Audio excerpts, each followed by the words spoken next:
can't believe this keeps happening to me.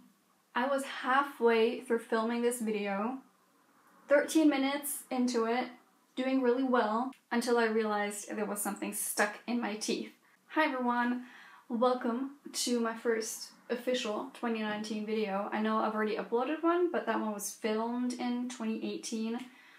I hope you've all had a great start to 2019. Mine has been a little bit rocky, but I'm getting everything right on track again. I'm starting to get better again. 2018 was not my best reading year. I only read a total of 26, 27 books, something like that.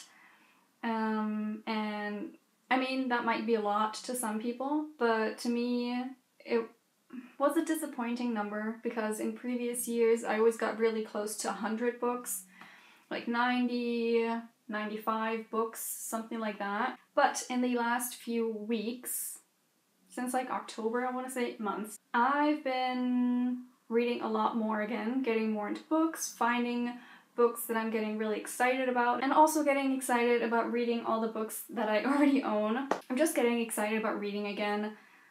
So I'm really hoping that in 2019 I can make a big dent in my TBR, because this 4 shelves filled with books that I have not read. I really want to make this a year where I read a lot more again and I make reading more of a priority. And someone I follow on Twitter, their name is Brody, I saw them create their own 2019 reading challenge, kind of like the Pop Sugar reading challenges that come out every year with different reading prompts, except they made theirs personalized and like what they wanted to challenge themselves to. And I really liked that idea.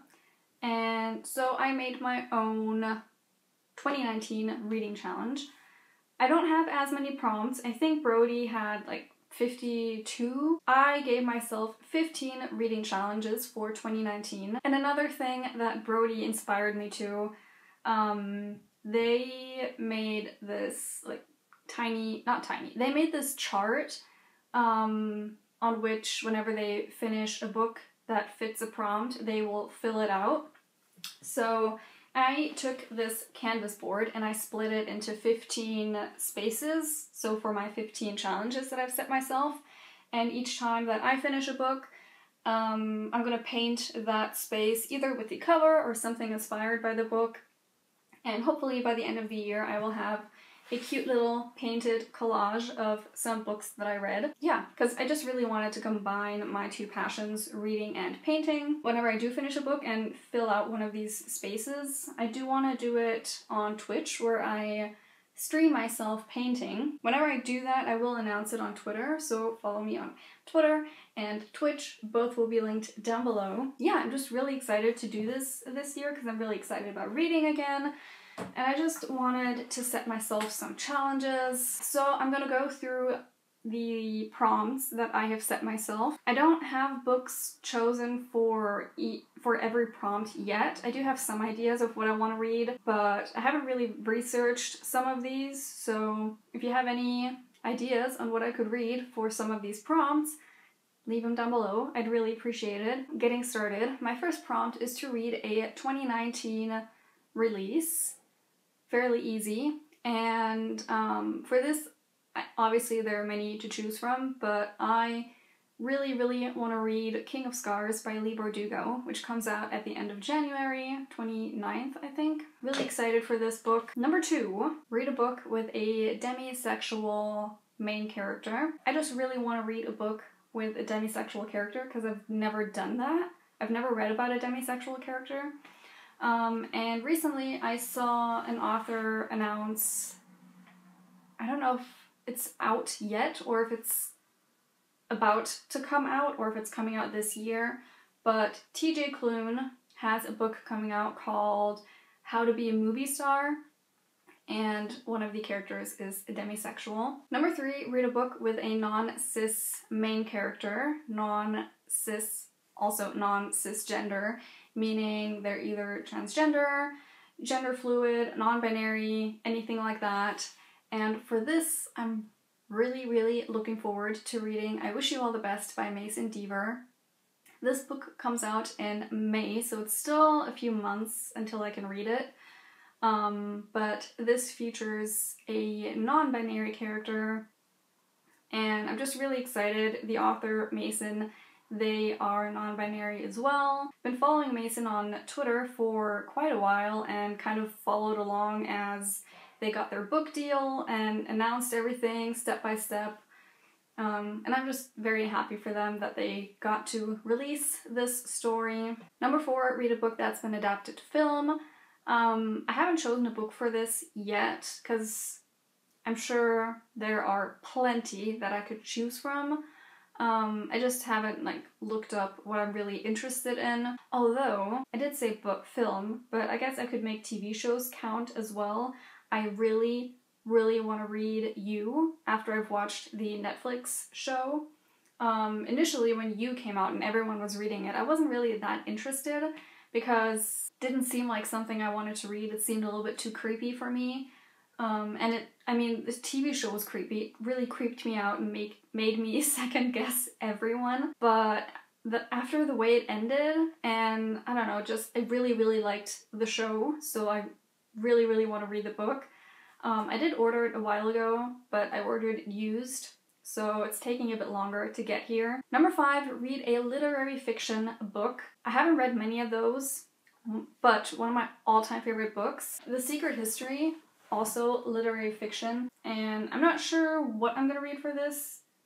I could read another Donna Tartt book because I really liked this one, but I'm sure there are several other amazing books that I could read for this, so if you have any suggestions, leave them down below. Number 6, read a graphic novel. Also something that I haven't really read a lot of. Ooh, that reminds me though, I still have one here. Okay, so I just remembered, I still have this, Love is Love, which is technically, I guess, comic book, it says on the inside, but I'm gonna make it count as a graphic novel. And this is a comic book anthology to benefit the survivors of the Orlando Pulse shooting. So there are a bunch of shorter stories in here, and this was sent to me by one of my moderators in my Twitch chat. I can't believe I haven't read this yet. Number 7, finish a started series. I've started a lot of series, some that I still intend on finishing, and I really want to finish a series that I started. I have a few that I could finish, one of them being the Malediction series by Danielle L. Jensen. I only have the last book to finish. I'd already made some progress in this and then I just stopped and I don't remember what happened. So I could either finish this or the Heroes of Olympus series by Rick Riordan. I've read the first 2 books, but that one seems a little bit more intimidating because the books are quite long, but I still want to read them. I just need to commit to it. Number 8, read a poetry book. I really want to get into poetry. I really want to explore genres this year because as I've realized, there are a lot of genres that I enjoy that I didn't realize I would enjoy. I do have one here, The Sun and Her Flowers by Rupi Kaur. I'm sorry. I know Milk and Honey was really popular. Never read it, but I saw this in a bookshop and I randomly picked it up. Another one that I'm really interested in reading, it hasn't come out yet, is by a fellow booktuber, Jenna Claire K. I will link her booktube and her Twitter down below. She is releasing a poetry book this year called Water Runs Deep, I want to say. Oh, Water Runs Red. So she's releasing a poetry book called Water Runs Red, not Deep, and it comes out March 5th. I'm really excited to buy this and support Jenna and read it and hopefully like it. I've never really read poetry, so I don't really know if I do like it. Number 9, read a middle grade book. And for this, I also have some options. I'll probably read Furthermore by Tahara Mafi. Number 10, read a book with a poly relationship. Polyamorous? Is that? I don't know. Poly relationship. Also something I've never read about, but very curious about. I don't have a book for this one yet, so if you have any ideas, recommendations, tell me down below. Number 11, read a historical fiction book. Another book that I've owned way too long, and a lot of people really liked this, Between Shades of Grey by Ruta Sepetys. Number 12, reread a favorite book. Very excited for this. I very rarely reread books. Well, there are some exceptions, like The Foxhole Court. I've reread that one many times, but not the entire series, just the first one. I never make it any further. I really, really want to reread Starfish by Ekimi Don Bauman. This book just means so much to me. I love it so much. I really, really want to reread it. Number 13, read a book with more than 1,000 pages. And when I made this prompt, I was like, yeah, there are a lot of long books. I'll find one that I want to read.